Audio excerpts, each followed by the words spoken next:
le père de Cédric Jubillard a confié avoir été interrogé par les enquêteurs dans le cadre de la disparition de Delphine, qui n'a plus donné signe de vie depuis le 16 décembre 2020.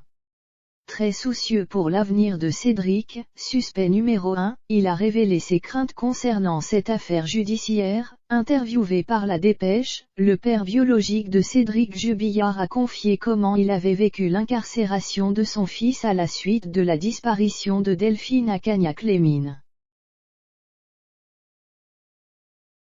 N'ayant pas eu de contact avec son fils jusqu'à ses 14 ans et n'étant pas parvenu à créer de réels liens avec celui-ci, Gérard admet tout de même avoir été très choqué par cette affaire judiciaire.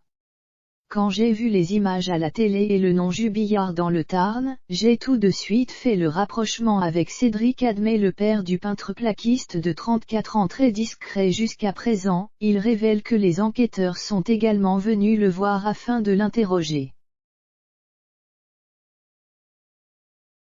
Il y a un peu plus de 3 mois, les gendarmes sont venus me voir. J'ai été auditionné dans le cadre de la procédure, a-t-il dévoilé à nos confrères. Même si Gérard, 54 ans, n'avait pas de réelle relation père-fils avec Cédric, il indique qu'il aurait toutefois beaucoup aimé aller lui rendre visite pendant son incarcération à la prison de Seyss. Malheureusement, l'ex-compagnon de Nadine ne sait absolument pas comment faire. Ça fait mal de savoir qu'il est incarcéré, c'est malheureux pour lui. On entend beaucoup de choses et au final on ne sait pas trop s'il est vraiment impliqué dans cette histoire, a-t-il expliqué, très touché par l'histoire de son fils. De son côté, la mère de Cédric a beaucoup critiqué la prise de parole de Gérard qu'elle a trouvée extrêmement déplacée.